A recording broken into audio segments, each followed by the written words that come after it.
This is Paul Matarelli of Lushcamp, and you're listening to Loudini Rock and Roll Circus. Hello, everyone out there in podcast land. Lou Lombardi here, a.k.a. Loudini, and you are with yet another wonderful, fantastic edition of the Loudini Rock and Roll Circus. Today we have a great musician, singer-songwriter, band leader, multi-instrumentalist, Paul Matarelli on the line here with us, and we're going to be talking about his latest project and his band, Lushcamp. So this is going to be a lot of fun. Great band from the Brooklyn area, so you guys are going to enjoy it. Before we get into all that, I'd like to thank my sponsor, Positively, Pittsburgh Live Magazine. That is pplmag.com, Pittsburgh's first internet radio, TV network, and online community magazine.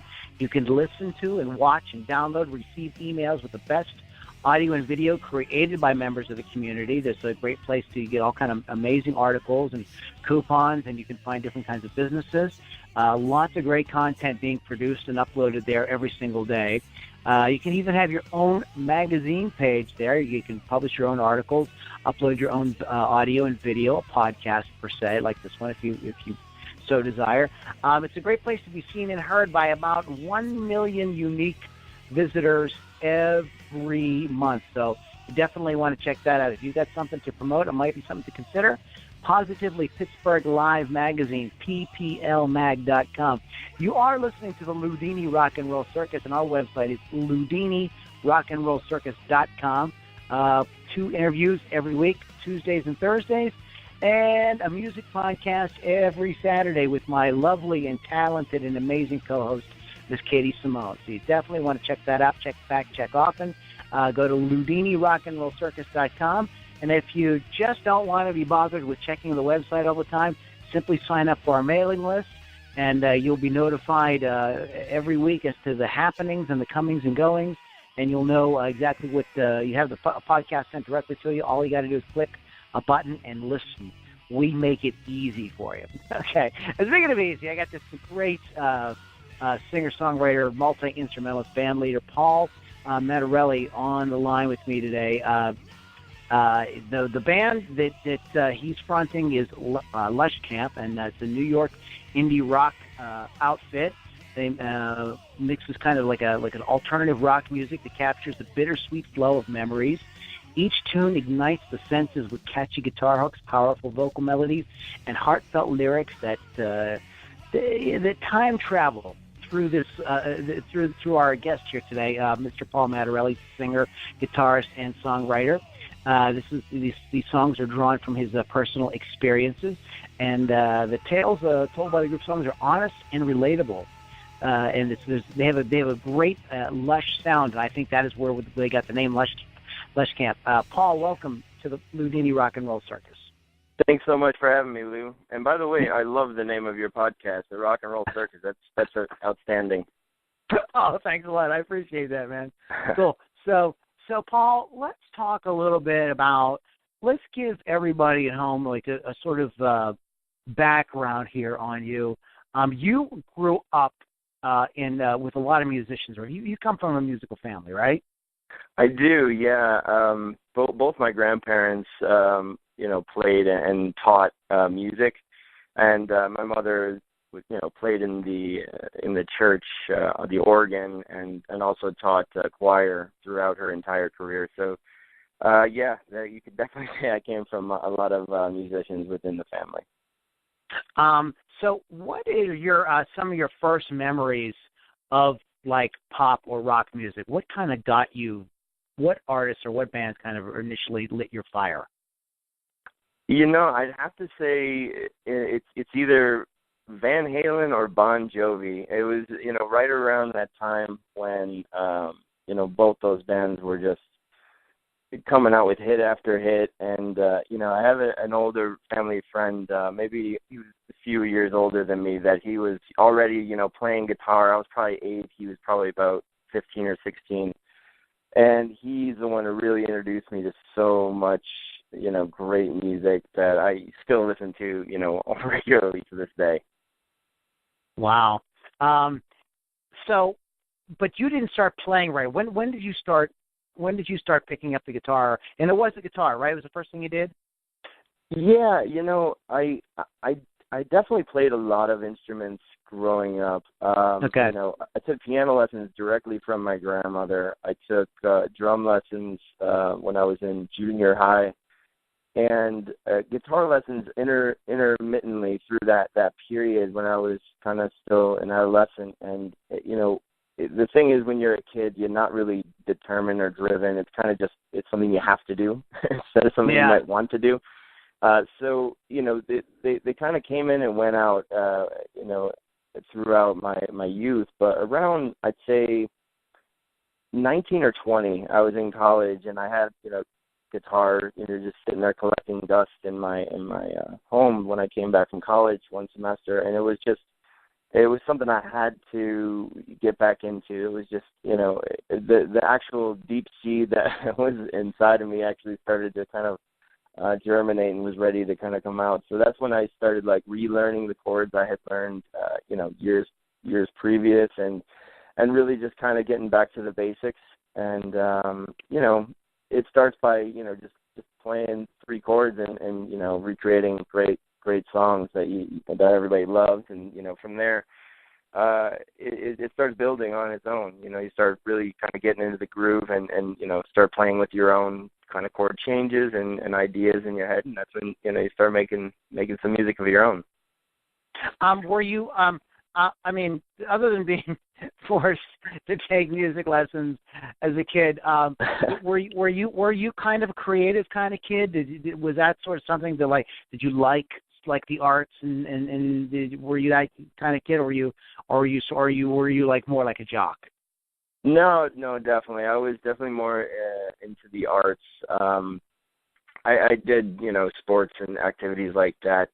But really, early on, I actually was in an art class like after school and things like that, where we would paint and create things. I won some competitions for just drawing. Every year the credit union, I think, in the neighborhood would have kids just submit their art, and they would be like little small cash prizes. And I remember winning and placing in those events early on, so that was always pretty cool. But yeah, creating has always been something I always come to. So it wasn't totally forced. I definitely wanted to play the drums, and I wanted to play guitar. I guess it was just a drive to practice when I was very young. That was the thing that kind of was the disconnect there.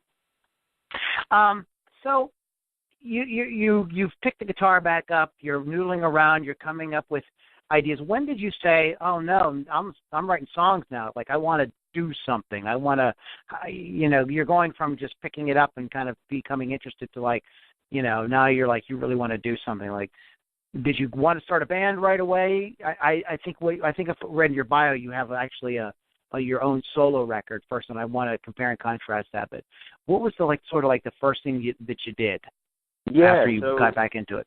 It all happened pretty quickly, actually. So I would say around 1920, I think I graduated at around 21 or 22 years old. So, within that short window of just kind of playing, constantly, that really just evolved to this is what I'm doing, this is what I'm going to do. And, as fate would have it, I had a friend that was in New York at the time, and he had some connections with Epic Records. So I was like, that's it. I'm in New York, and wasn't much thought really put into it. Just yep, that's what I'm doing. I'm gonna be playing music, and hopefully getting an internship at Epic Records. So I came out, and I did get the internship. It was actually pretty funny because I was off the books, so to speak, within Sony. So every day I had to have somebody come bring me a pass down to bring me upstairs to just put CDs in the mail and do all kinds of those intern-related tasks. But that kind of experience was great. You see how the massive machine works, and you just one day you're in the office answering phones, and next day a guy from Korn is calling you up being like, hey, can I get tickets to the VMAs? So it actually all kind of happened really quickly. But I never really did put together the full full live stage band, what I did was I basically waited tables and, you know, built up enough money that I could, you know, put together a demo. And then, you know, just my nature, once you're in there and you're, you know, you're creating a sound, it's like, no, demo's not enough. We got to make this a full, flushed out, you know, piece. And, you know, the first EP we did back then was only 3 songs, but, you know, it's a range of you know, sound on there. So yeah. So this EP, so your solo EP, your first record, is this demo that evolved into a record, like you know, something more professional. Is that what you're saying? Yeah, exactly. Who did you work with on that? Yeah, that's actually what led me to meet Aaron Westwood, who's actually the producer and you know, co-composer of this whole record that we made with Lushcamp. And you know, it was you know, the back of a newspaper. He had an ad out. You know, singer-songwriters would get in the studio, and you know, I called him up, and that's where you know, the relationship started about 15 years ago. So. And did he produce your current record as well? Yeah, that's right. Now tell us a little bit about your songwriting process these days. Are you collaborating, or are you pretty much you come into the studio with, this is what I want, I have it together? Right. No, it's absolutely a collaboration. So, you know, basically how our dynamic works is I pick up a guitar and technology has actually advanced considerably in the last, 15 years since we first met each other. So I am able to actually put together, you know, the kind of drum beat sounds and like bass line ideas and you know, general guitar effects and you know, the chords, and put it all together in kind of like a garage band type file, and kind of just really have the ideas that I want, but that I know don't sound the way I want them to, and then we bring it into the studio, and then from there, you know, then it becomes a collaboration, because you know, my ideas will be, you know, kind of the blueprint of the idea, and then he'll just, you know, he comes with so much talent and ideas for every song that I never even thought of. So a lot, you know, when the final product comes out, it's absolutely you know, a collaboration of ideas that just, you know, in my opinion, work so perfectly. We have a really great relationship, you know, working together and you know, being friends as well on the side, hanging out. Being a multi-instrumentalist, did you play all the instruments on this, or there's some other musicians who worked with you on it, other than Aaron? Yeah, no, it's just me and Aaron on the record. There's a female vocalist, and I can't place her name at the moment, that helped out with some vocals. But in regards to all the instruments, it's me and him, you know, playing everything. And you know, just to clarify, even if I came up with a drum beat via one way, he still would, you know, come in and like, you know, add different, you know, his effects and do his magic that, you know, producers do, as in making, you know, certain reverbs and certain, you know, where you're hearing the sound come from in the headphones and things like that. He, you know, I can't say enough about it. He's absolutely a brilliant musician. Well, we're going to come back and talk, because I want to talk about this sound that you have this amazing. You guys got this like amazing sort of wall of sound, and I want to talk a little bit about kind of where those influences and everything came from. But let's go ahead and play the single that you have out at the moment, "Love You More," and absolutely. We'll come back and talk about more about the record and about the song. Hey guys, you're listening to the Loudini Rock and Roll Circus with my guest today, Paul Matarelli. His project is Lushcamp, and this is the latest single, "Love You More," Lushcamp on the Loudini Rock and Roll Circus.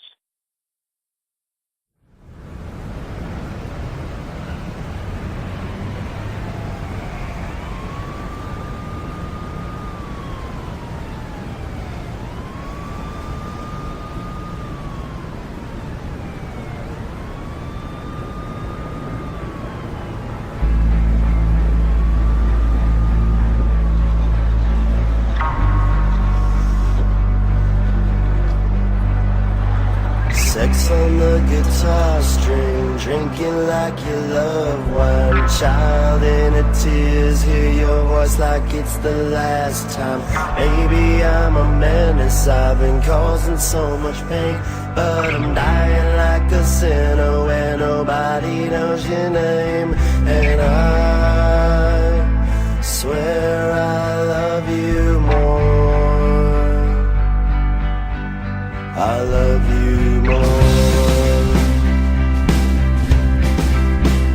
Yeah, I'm hitting all the parties and I'm dropping dollar bills, but I'm sick of fucking girls in the bathroom for a thrill. My life's a little crazy, but I'm missing where the clues are. Diamond-studded, superficial bitches are report cards, and I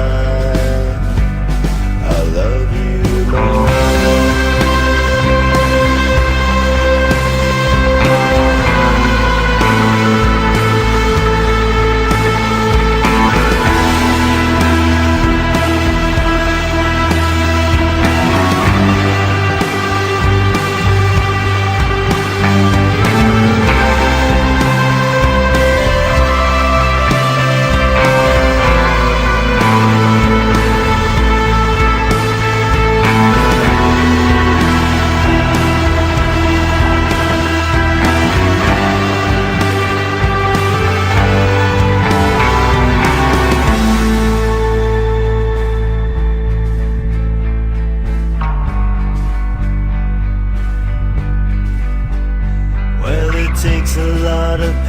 Just to filter through the noise of the unsuspecting people who are happy to destroy, and listen for the calling that'll justify the end, and finally find a way to build a life that can begin. As I swear I love you more, I love you more.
Okay, I love you more.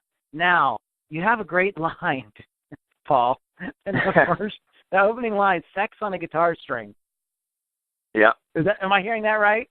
Yeah, that's correct. What is sex? What is sex on a guitar string? I mean, the kids at home are dying to know. Oh, that line is really inspired by, the way that, certain songs and certain, for me, I obviously kind of draw more towards guitar. Like when you hear certain songs where just the guitar's opening line, or even just like a lead in the middle of a song, it's just incredible, just an amazing thing, and it's as close as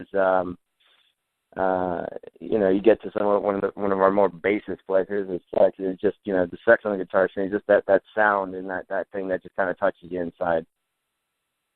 Right. It moves you. Yeah. What? Tell us. Okay, so you guys had got this amazing sort of wall of sound. I mean, like the guitars at times almost are functioning like keyboards in place. I mean, there's it's really amazing sound, huge sound. Talk a little bit about that your influences with that, and kind of what you guys were kind of going for. I know you have some bands that are sort of near and dear to your heart, and you were really influenced by. Sure, absolutely. That's 100% right. I mean, that wall of sound and that kind of just, so many things happening at once. That kind of just so many things is definitely what we're going for. Typically, when we go in and we start discussing a project like that, I did have this particular song, kind of in its own way when I went in to meet with Aaron and we discussed it. So, he kind of just like listens to what I'm saying and what I'm doing, and he's like, okay, I understand what you're doing. We're gonna make it big and this, and I'm like, yes. I tend to talk like a mile a minute when I'm excited about things like that. But yeah, he really got the kind of what I was really hoping to achieve, and that's why I'm really proud of what we're putting out there. To speak to influences, there's a bunch, and if there's anything specific you were curious about, I'd be happy to do it, or just kind of list all kinds of things. Well, I was just reading in the notes that you have some some Brooklyn acts that you really kind of like, the National and Long Wave. You want to talk a little bit about those guys? Yeah, definitely. National has been just my favorite band for years now. I can remember seeing them off right when kind of Alligator came out, and like I was able to catch them at Webster Hall for like $20 and just be like right up in front of the stage. And now they're just such a massive act. But I attribute so much of my influence on this record to them. It's really hard to give that much credit. It's if there was ever one leading standout influence on this record, it would be them. I mean, everything they do seems to be just perfect, and that's why we try not to be too leaning on the influences, because I feel like I'll come up short. And tell us about Long Wave. I mean, you guys. I mean, your publicist obviously, realized the importance of them to put them in your notes here. So obviously, there's an important band. That's an important band to you. Yeah, and again, it ties back to National. Because whenever I'm really, when a band catches my attention the way that National did, I immediately just start, research mode. I'm curious about every little detail.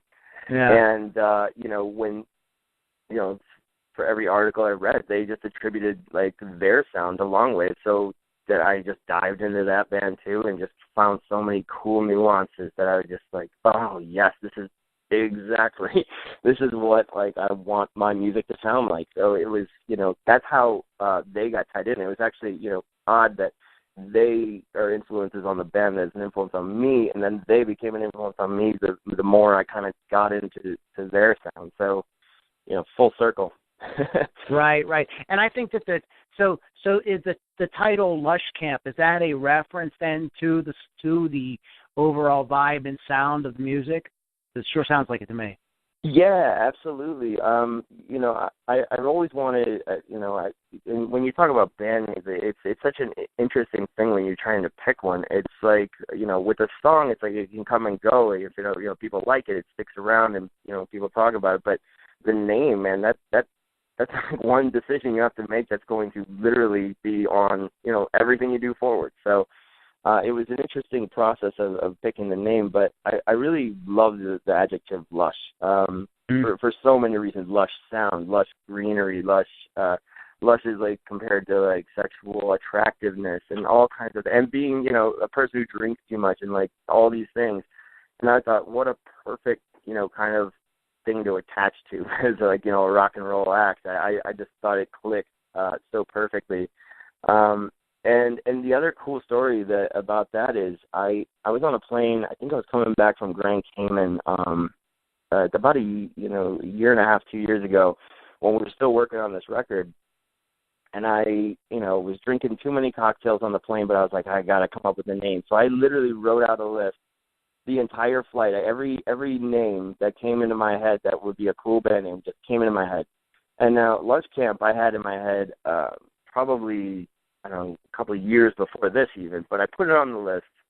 And when I got back to New York, I got back in the studio there, and I showed him this list of like 50 different names for a band.